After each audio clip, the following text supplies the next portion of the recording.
Please be seated.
Good morning, and welcome to the funeral service for Ogden Police Officer Nate Lyday, 2 Foxtrot 1069. I'm Randy Watt, Chief of the Ogden Police Department, and I have been asked by the family to officiate this event. The Health Department has asked that you wear masks as much as possible. They also ask that you note the number and/or color of the chair you're seated in for future reference. I'd also like to note the presence directly in front of this podium and above the casket of the National Honor Flag. That tri-folded flag travels throughout the United States and participates in the services of fallen police officers, firefighters, military members, as they are laid to their final rest. I'd also like to express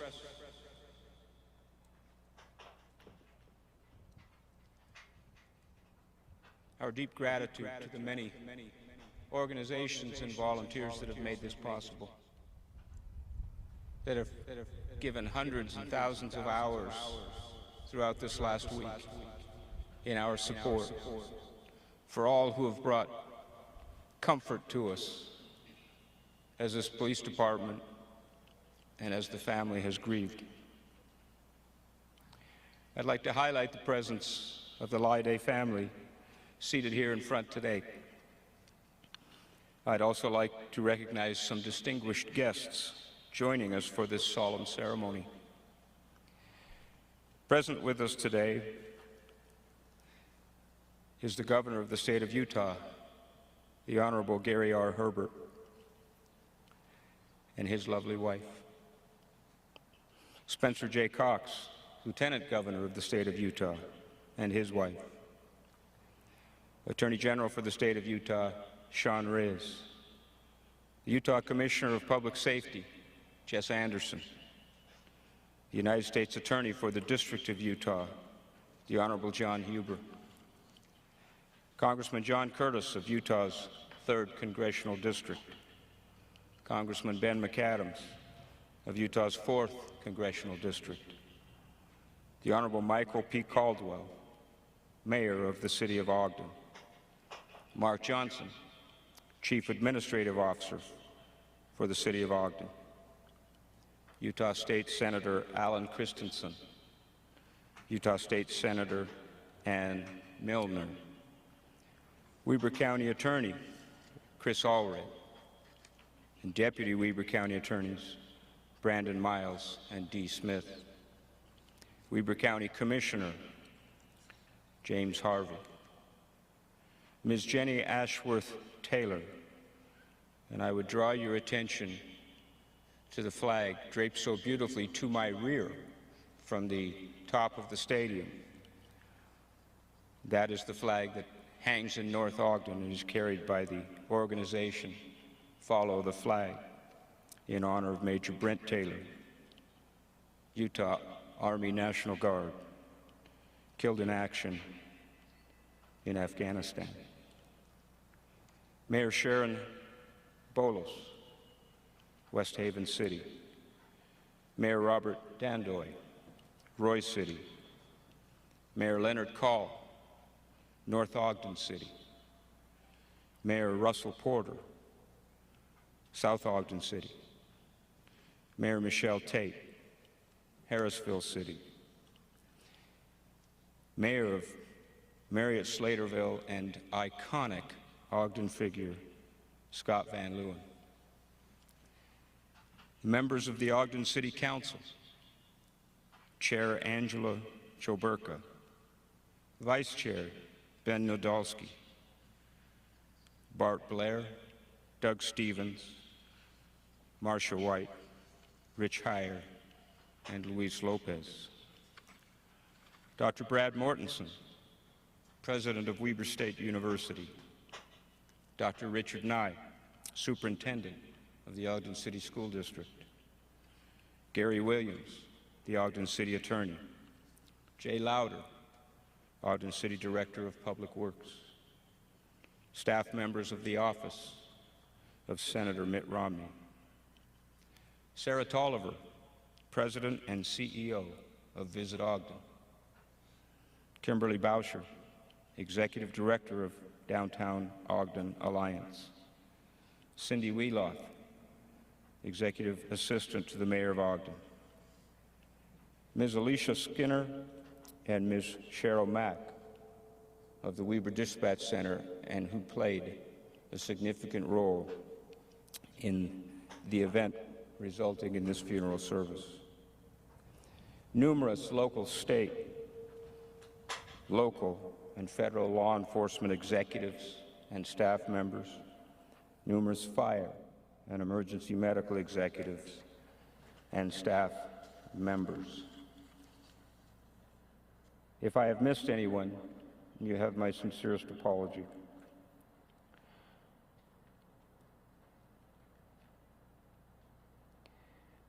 We appreciate all of you being with us today as we memorialize the life and service of Officer Nate Lyday. Your presence here speaks volumes about the respect you and we hold for our police officers and all first responders. In Scripture, King Benjamin states, "And behold, I tell ye these things that ye may learn wisdom, that ye may learn that when ye are in the service of your fellow beings, ye are only in the service of your God." Officer Nate Lyday made the ultimate sacrifice and lost his life serving a family, a community, our state, and our God. May we always remember the service and sacrifice of this fine young man. We will now hear from today's speakers. Nancy Lyday, Officer Lyday's mother, will be our first speaker. Nancy will be followed by Andrew Lyday, Nate's father, who will be followed by Nate's brother, Cody Lyday. Following Cody's remarks, Officer Dylan Eshelman, friend of Nate and Ashley, will speak to us, and he will be followed by Todd Schob, lifelong friend of the Lyday family. Our final speaker will be Governor Herbert. Nancy.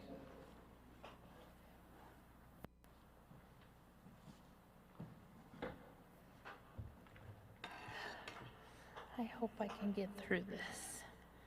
I had to have notes, so my apologies, but I didn't want to leave anything out. Nathan James Lyday. Words just don't seem sufficient to describe Nathan. Some come to mind are caring, loving, amazing, strong. Along with that comes valor, honor, and integrity.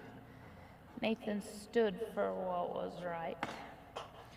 In 5th grade, Nathan wrote a poem, and if I were in charge of the world, and the first line was he'd get rid of broccoli. And then he said he would get rid of bullies. He hated bullies. He would increase recess quite a bit, and even if he didn't take his vitamins, he could still be in charge of the world. Nathan couldn't stand contention. He would be able to come into any situation and pretty much calm him down. He's gentle nature, my gentle giant, was and always is the ultimate defender in life, in sports, in anything he did. He led the way. He got the opportunity to meet Carlos Boozer. He was so proud of that.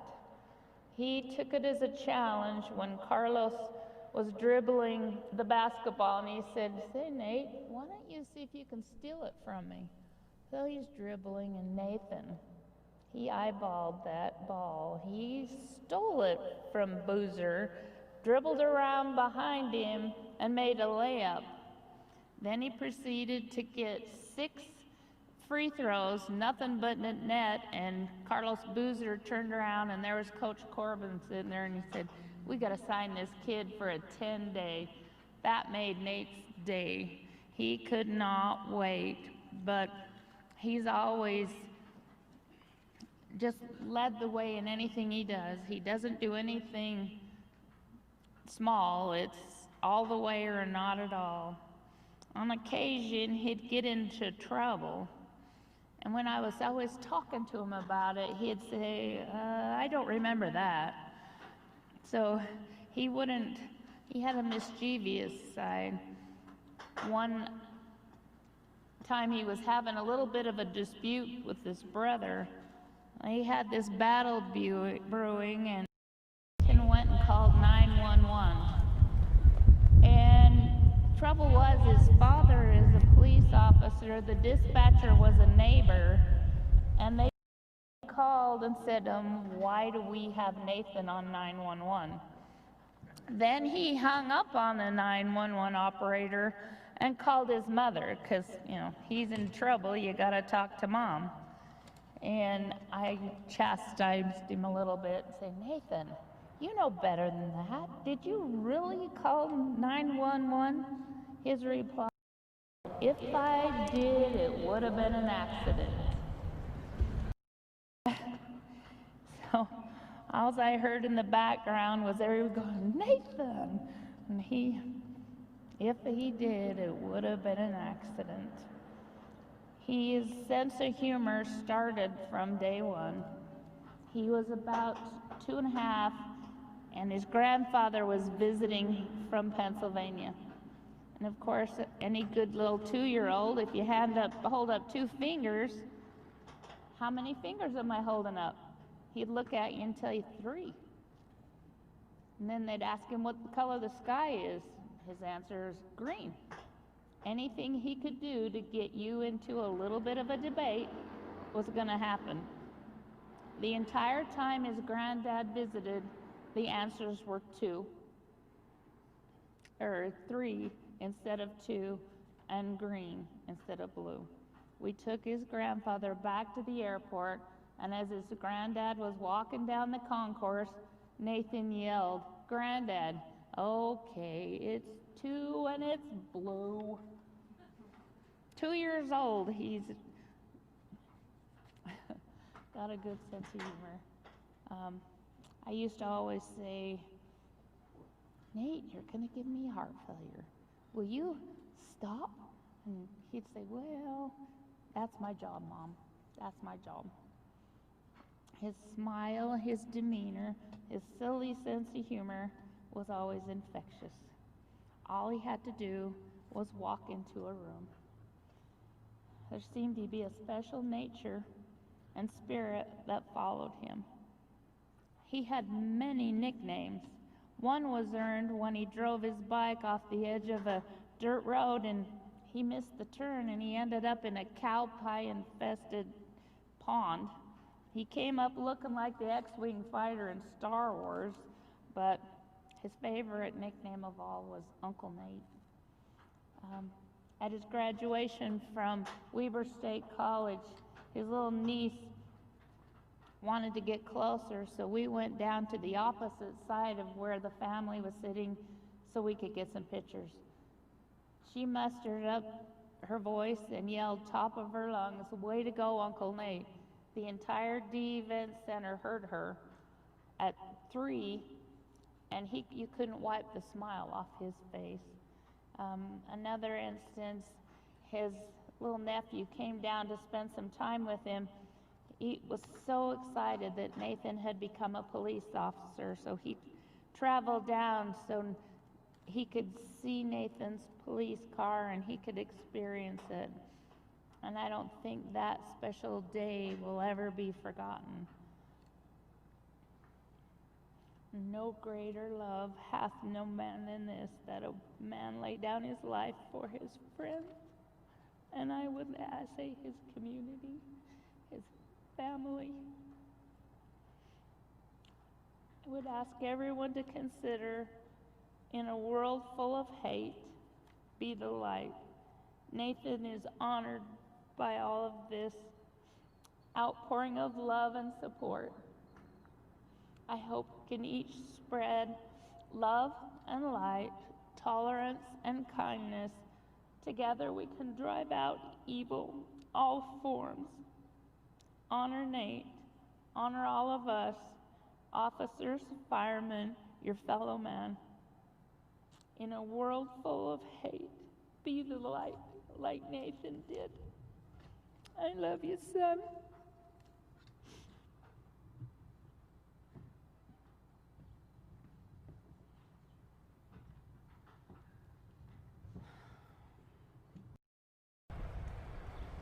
Hi there. My name's Andrew Lyday, and I'm the proud father of Officer Nate Lyday. I'd like to thank you all for coming out today to honor and show your love and respect for Nate and celebrate the time that we had with him. As she spoke, Nate loved his family. I still have thought of so many stories over the past week and a half, and so many came to mind. I wanted to at least share one or two with you. One time we went to the airport and got the car parked, got checked in at the gate. This was pre-9/11, so you could walk out to the gate and everybody just go out there. We went through the ticket counter, went up the stairs, down the concourse, and started going through security. The security agent, TSA agent, looked at his suitcase when he rolled it through.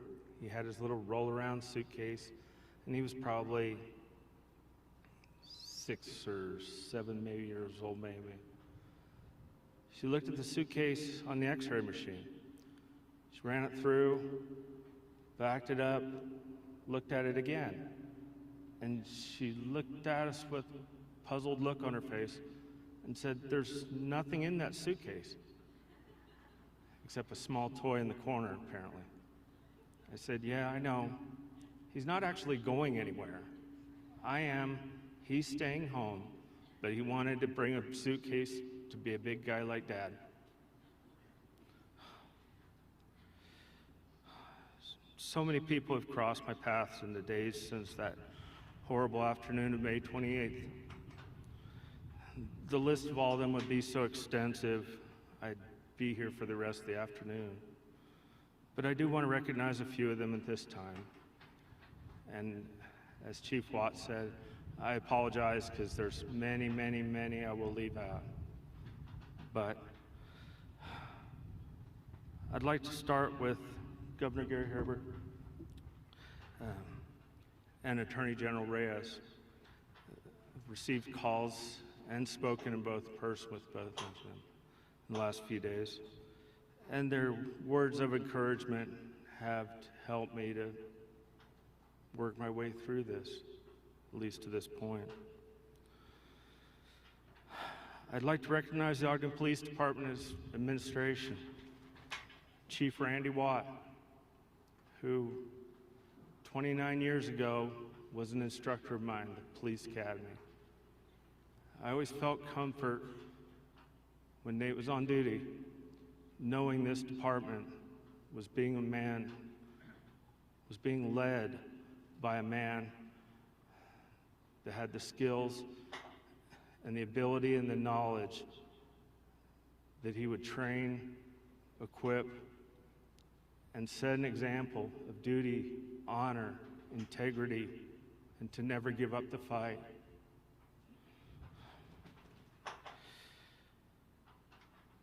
Others, including Captain Tim Scott, who I've known for many years, from Ogden a little bit, and when he was at Clearfield Police before.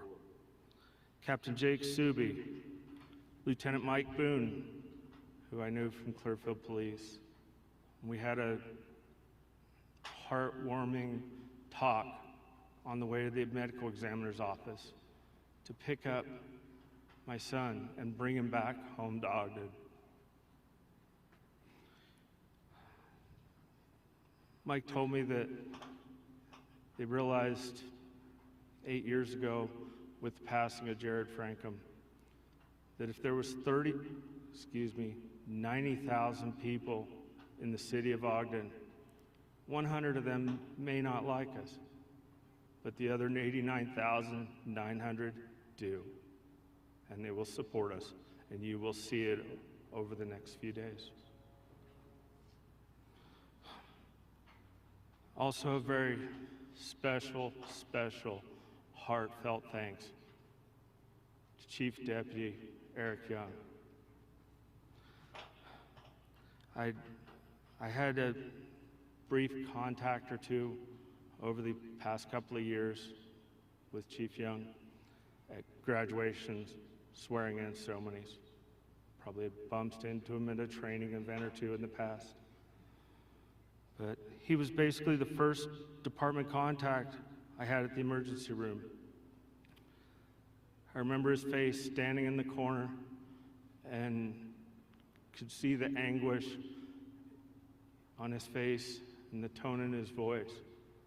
And I could tell immediately how much he cared for Nate as an individual and not just an officer.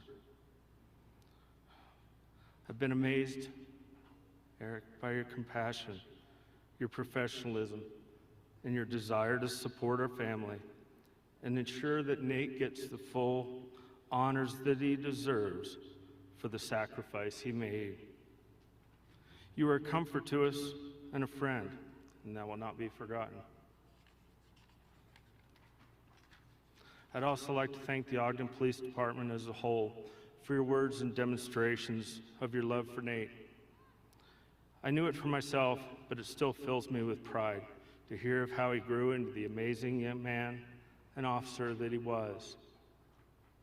There again, I'm leaving out many, but Jenna, Ashton, and many others, you've been there every minute. We've needed you, and we know you will be in the future if we need you then too. I'd like to thank the Ogden Fire Department, Parks and Public Works Department, the people behind the scenes that helped make all this possible. They weren't shown on parades, they weren't processions, they won't be shown on TV, but their work is greatly appreciated. The officers from Adult Probation and Parole, and all the other public safety agencies that have honored my son and his profession. If you were to look back at Nate's life and use Facebook as a timeline, you would probably come to a conclusion that he loves many things, but I think 3 of them really stood out. First is his family. Nate loved his family. He loved to be with them, support them, camp with them, and celebrate with them. The focal point of that, however, is his wife, Ashley. Ashley, you truly are the love of his life and will always be a part of ours and a connection to him, and we love you dearly.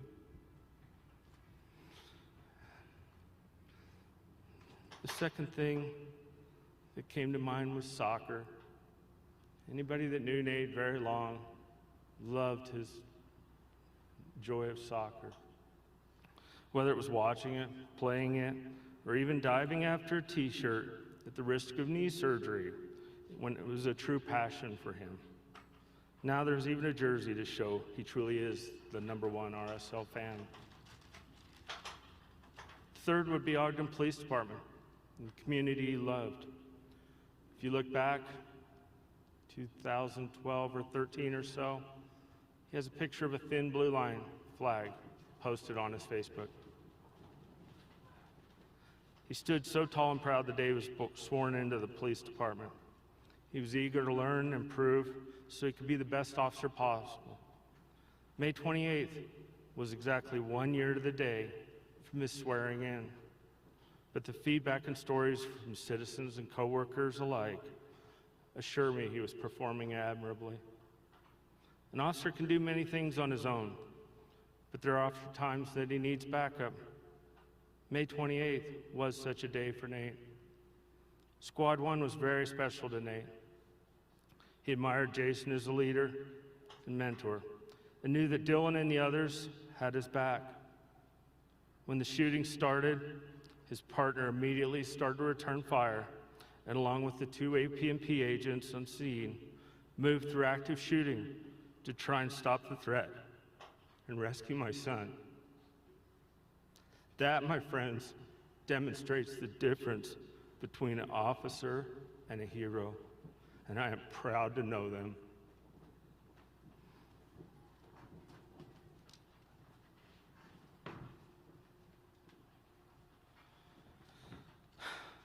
We've been so humbled and amazed by the lowest show of love and support from the community. We can't even begin to acknowledge it all.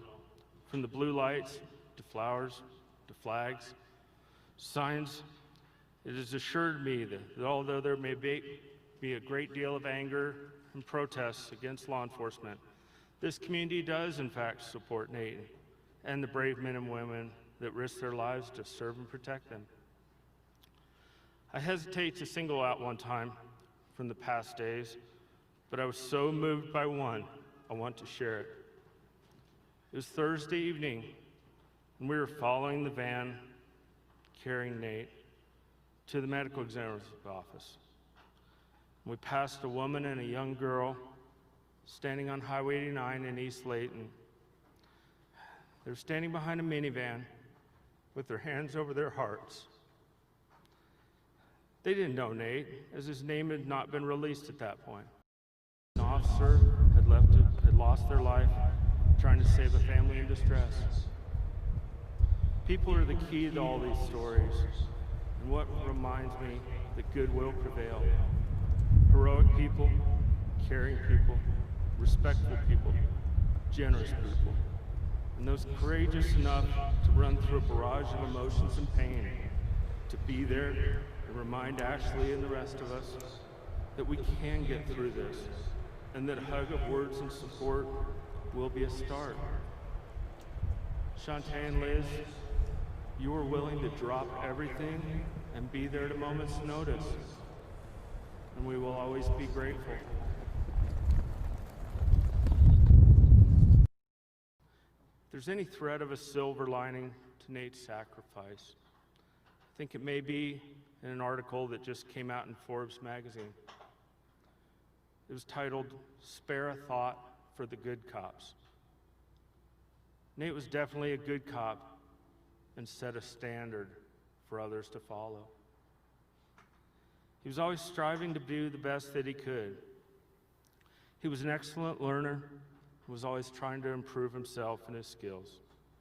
Numerous officers and citizens have told me how his big smile and easygoing personality could help to de-escalate a situation. Nate was also very self-conscious of details and report writing. He did, however, not get a chance to clear from his last call. A father's job is to guide and assist along the way, so I'd like to assist him with that at this point.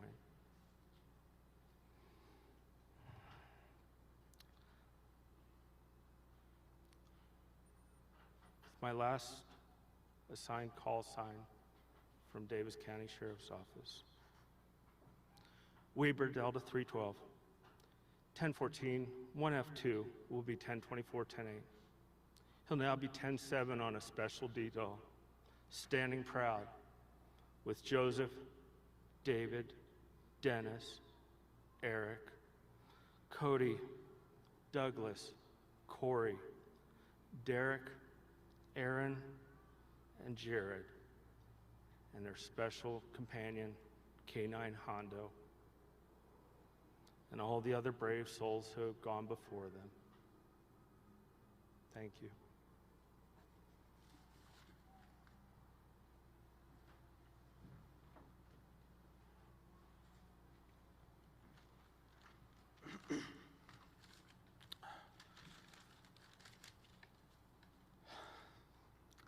Hello, my name is Cody Lyday, and Nate Lyday was my little brother. I'd like to start out by thanking the Ogden Police Department and the entire city as a whole. The amount of love and support that has been shown to my family really is beyond words. Nate loves this city, and it was his home. Many of you know my brother in some way or another, whether it be as a police officer, a coworker, a classmate, or as a friend. I'd like to share with you today who my little brother was to me. When I was 16 years old, Nate was 12, we borrowed our dad's truck to go pick our sister up from a friend's house. When we pulled into the driveway, I had him switch me seats so we could pretend he drove us there. When I asked him to back out,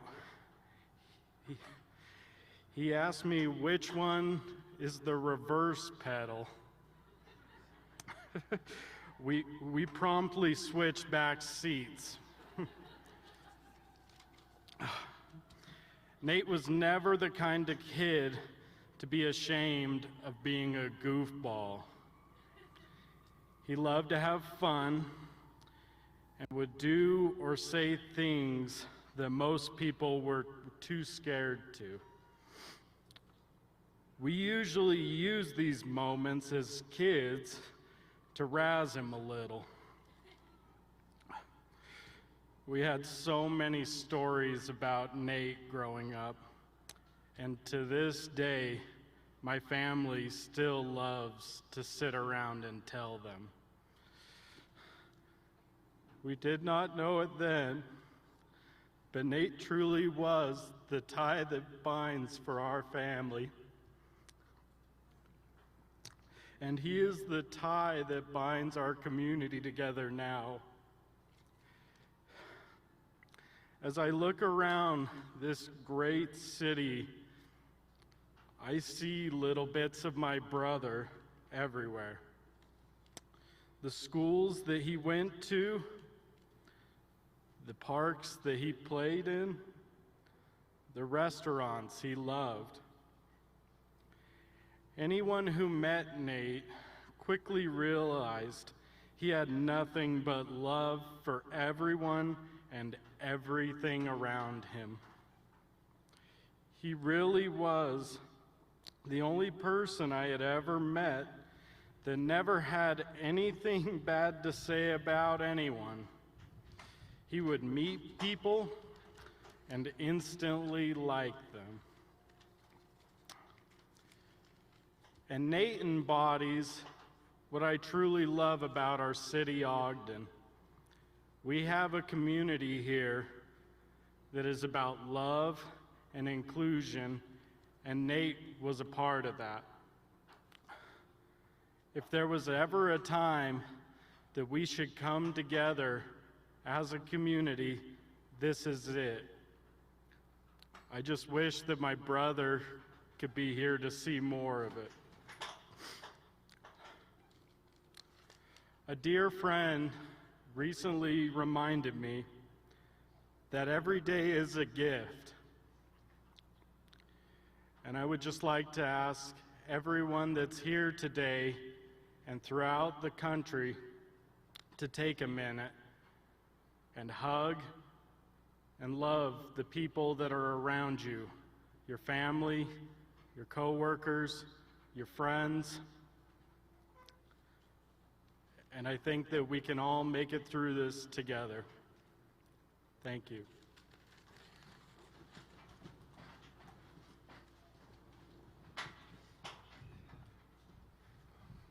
Hello, I'm Officer Dylan Ashelman. I had the privilege of working with Nate from day one off of FTO. He came to Squad 1 as his first squad, and I remember on day one, he was the only guy to beat me in a briefing that morning. And I thought, who is this guy that beat me? And even then, as a brand new officer, you could see his joy and excitement to wear this uniform and wear his badge. Over the course of the year, me and Nate worked side by side on countless of calls. We spent countless time together telling stories, talking about our personal life, our work life, dreams, where we wanted to go.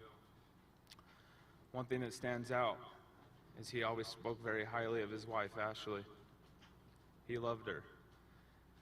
And he never said a bad thing about her, except maybe that her cooking was way too good, and he couldn't get enough of it. And I would have to agree, it is delicious. We talked about how we wanted to do K9 together and work with dogs. That was his passion, that was his dream. When we did shift change, Nate went to Squad 2, and he'd always just message me, telling me how he wanted to come back to Squad 1 because he missed us. Well, finally, he was able to come back, and I got to spend countless days just doing what we love to do every day, and that was working for the city and protecting citizens and answering calls. And then coronavirus hit, but we always managed to come by and sit next to each other throughout the day, go on calls together, tell story after story.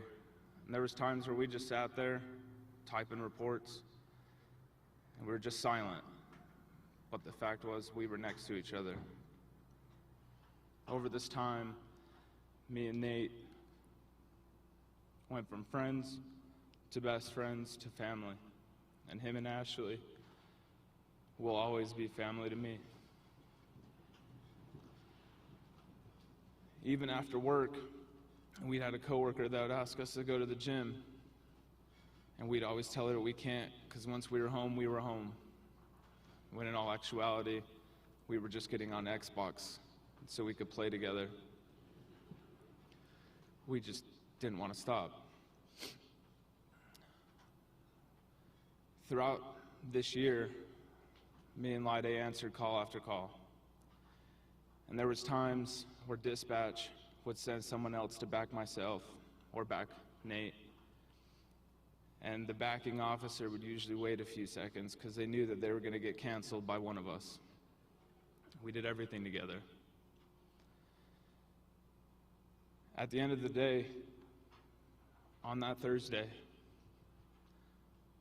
Nate saved countless lives, to include my own, and I will forever be thankful for that. On that day, this world lost a hero and a man who loved Ogden City and all the citizens in it. But I know every single one of us here that puts on this uniform, puts on this badge, that gets up, follows our duties that we swore to do. He is there. Every single one of us has gained a guardian angel in this. And I just hope everybody remembers that he is always there. And Ashley, I want you to know, he will never be forgotten. Thank you.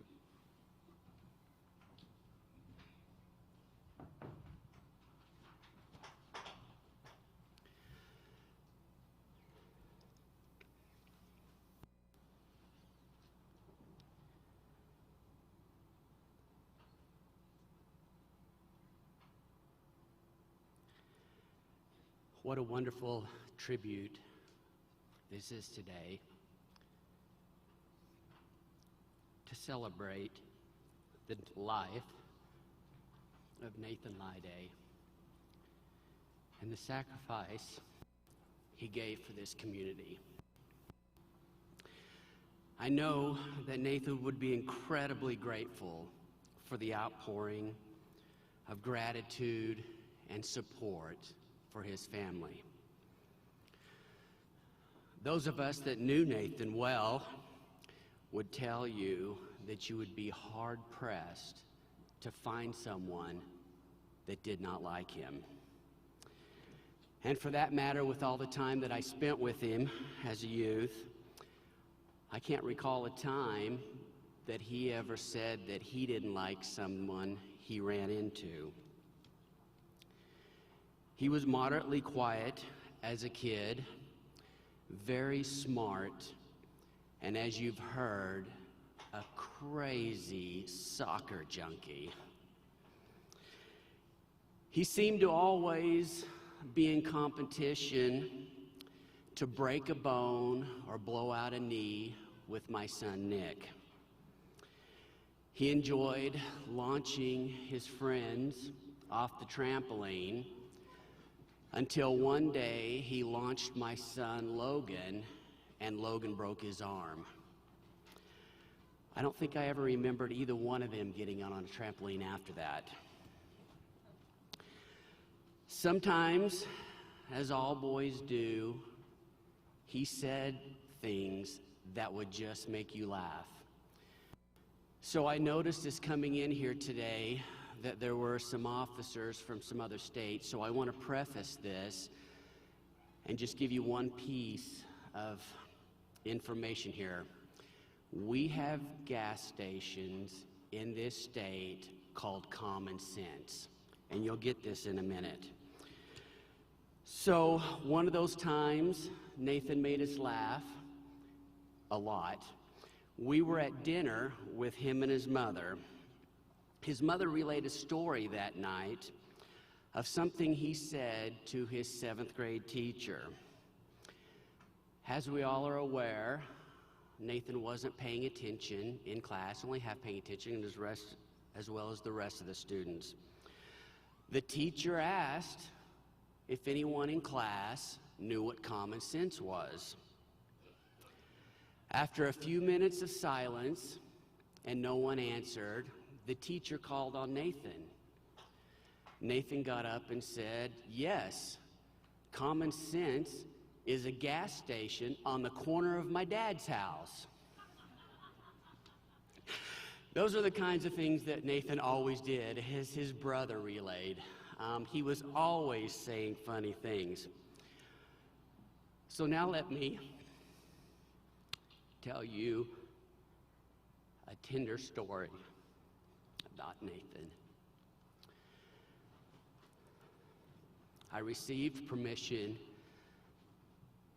to tell this story and to give the name of the young lady that was involved.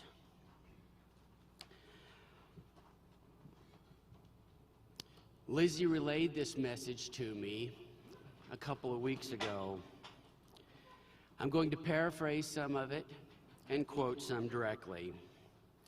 She lived in the same neighborhood as Nathan, and she had been struggling with an addiction that had caused herself and many others some grief. As we're all well, things seem to get around in neighborhoods. Nathan found out, like most of the rest of us, what was happening in her life at that time. Nathan was working at Fresh Market, and Lizzie happened to get into the line where he was checking. Once she noticed him, she left the line for another line because she didn't want to face Nathan. Nathan noticed her, asked for another person to take his place for a moment. Nathan was at this time only 19. He walked over to Lizzie, gave her a hug, and said, and I quote, "You are one of my greatest examples, and I hope you know that you are truly amazing. No mistake can ever change that fact." Lizzie then said, "I will never forget it. At a time when he had every right to turn his head and walk away, he ran towards me. That's exactly what Christ would have done." So let's move forward to about a week ago. Lizzie gave me another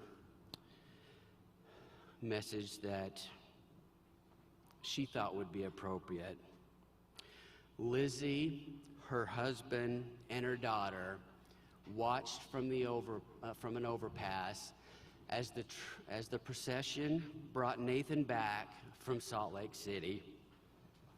A day or two after that, she relayed this to me, and I quote, and she's talking about her daughter here. "Tonight, while we were laying in her bed, she said, 'Mama, the cop died. He is now in heaven with God. And I'm glad we got to see all of his friends drive by. He has a lot of friends.' She then said, 'I never want to forget what came next.' She said a prayer.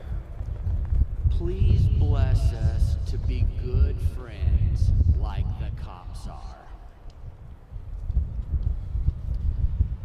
Mother Teresa once said, "A sacrifice, to be real, must cost. It must hurt. It must empty ourselves. The fruit of silence is prayer. The fruit of prayer is faith. The fruit of faith is love. The fruit of love is service. And the fruit of service is peace." As Mother Teresa stated, Nathan loved Ogden and his job. He served the community of Ogden, and because of that service, he gave the ultimate sacrifice, and now is at peace.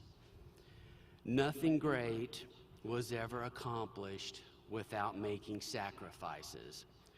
Let us remember Nathan's sacrifice and do all we can do to keep this community as he would have wanted. Great. Thank you.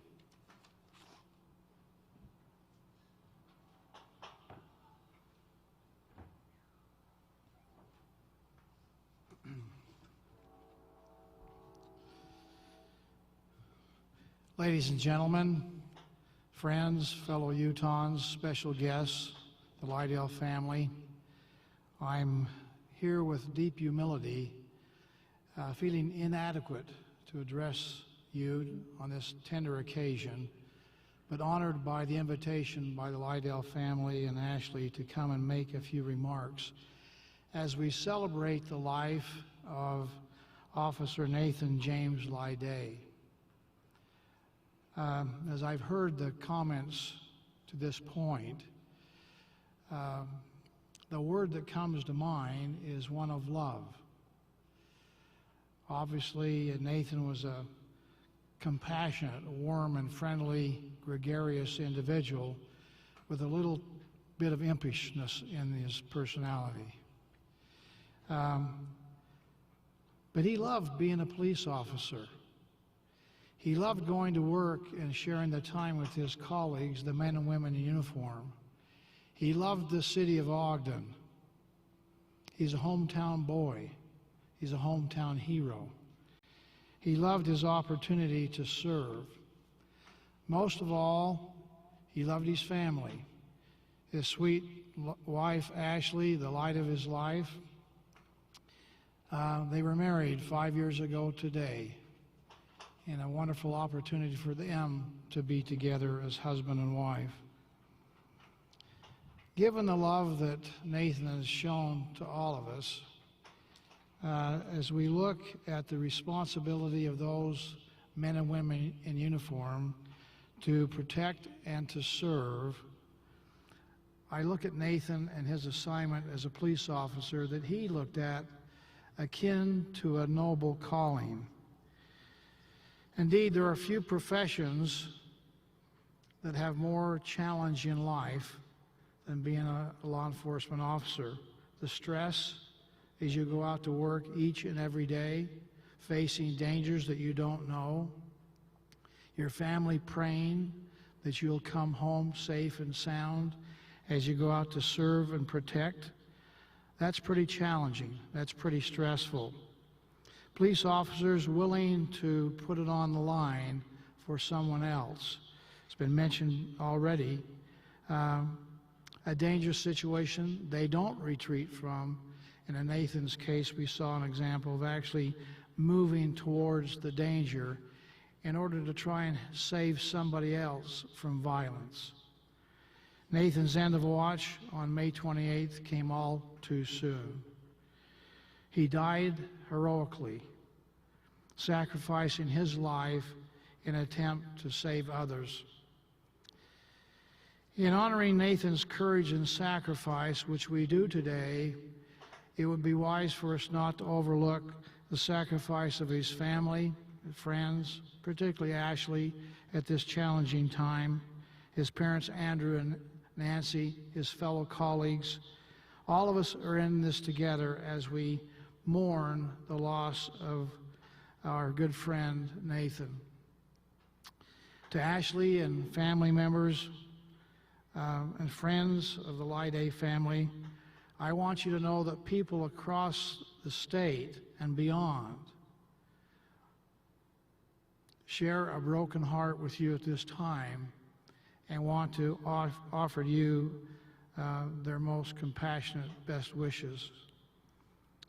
Jesus taught that we should love one another. That's sometimes easy to say. Unfortunately, it seems sometimes hard to do. Nevertheless, it's a good guide and a commandment given to all of us. Jesus also said, "Love hath no man than this, that he would lay down his life for his friends." Nathan has done that.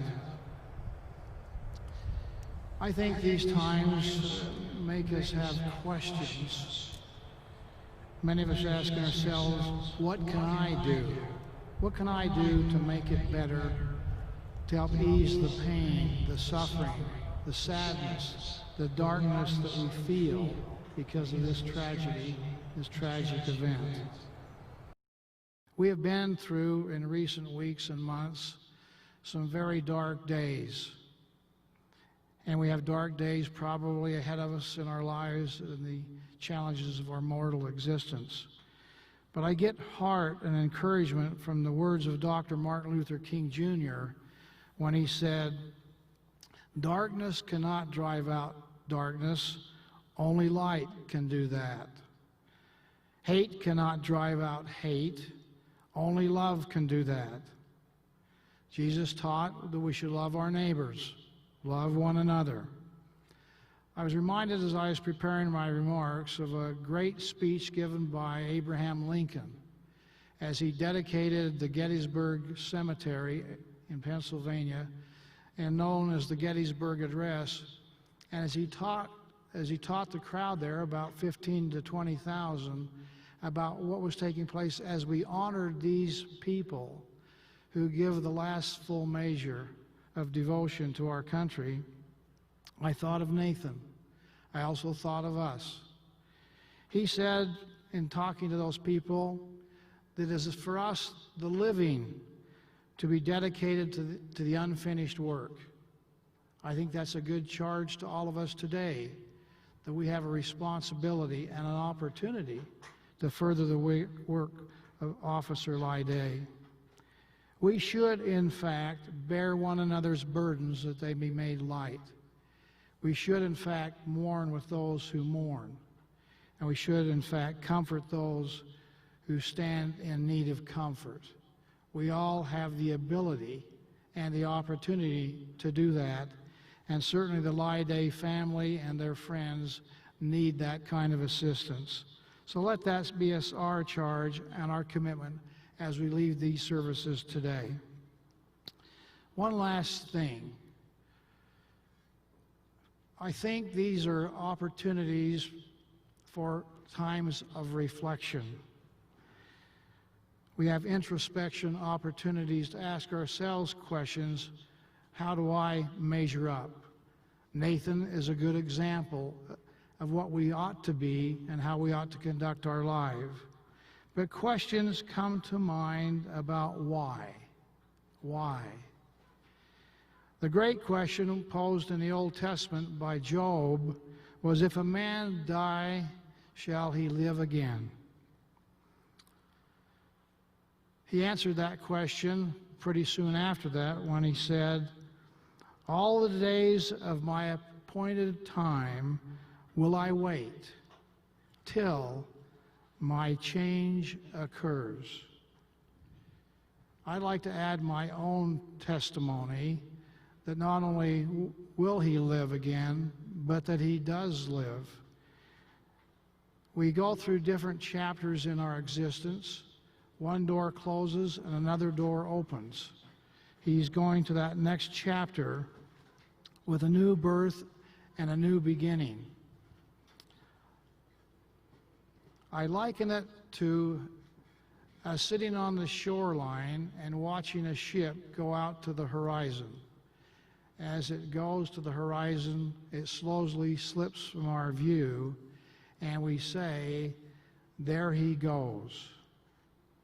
Unbeknownst to us, on the other side of the horizon, far away, is another shoreline where people are there gathered.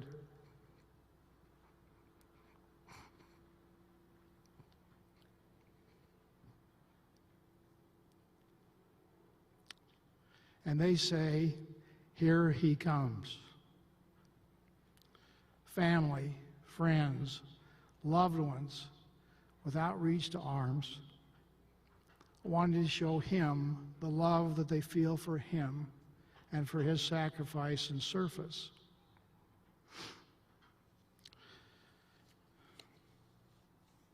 Let me just conclude by saying it's an honor to be here to pay tribute to one of Utah's finest, and to family and friends who've gathered here to show support. Ashley, you have a lot of friends, way beyond what we see here at Lindquist Field. Words cannot express our sadness and our hope for a better day. But I do have a prayer. My prayer today is that God, our Heavenly Father, will bless us as His children with understanding, with hope, with appreciation for all of God's children. I pray that God will bless Ashley and family, Andrew and Nancy and extended family and friends, that they'll have strength, that they'll have courage, that they'll have a ability to have their spirits buoyed up and look optimistically towards the future. I also pray that all of us will have a desire to serve as Nathan has served and give our lives in the service of others, all of God's children. In honoring Nathan's memory, we can demonstrate our love for our fellow man and to do good to each other as we have opportunity day by day. That is my prayer in the name of Jesus Christ. Amen.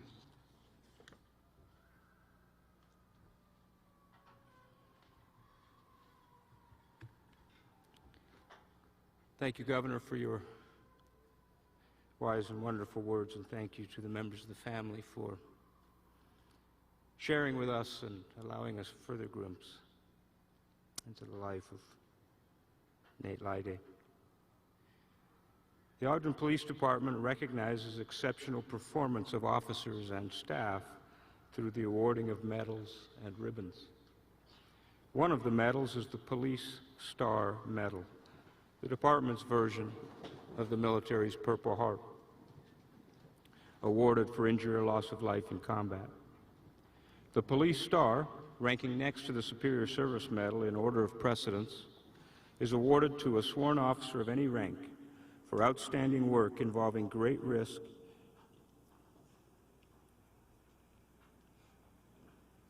and including an act whereby an officer receives a wound or serious injury and which is received under honorable circumstances in the line of duty. Attention to orders.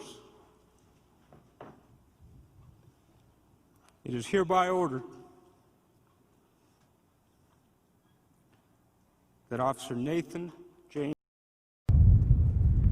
2 Foxtrot 1069er is posthumously awarded by Chief of Police Stephen R. Watt the Police Star for services rendered on the 28th of May in the year 2020 and effective on this date.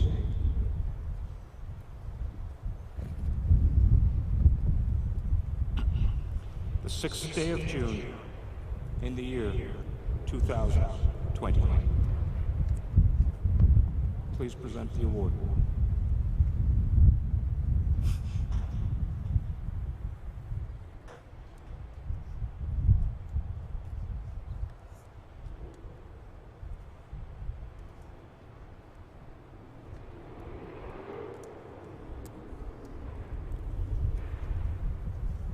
In a few moments, I will ask Ogden police officers to form a cordon, and the pallbearers and honor detail will be piped to the hearse while honors are rendered.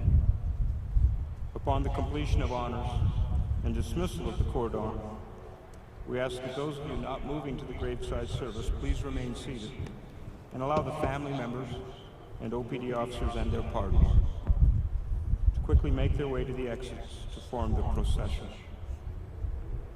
The graveside services will be streamed to the screens here in the stadium as well as on KSL, Ogden City Facebook Live, and the Ogden Police Department's Facebook Live pages. Once the parties on the stage have left this stage, this funeral service is concluded. Thank you and God bless.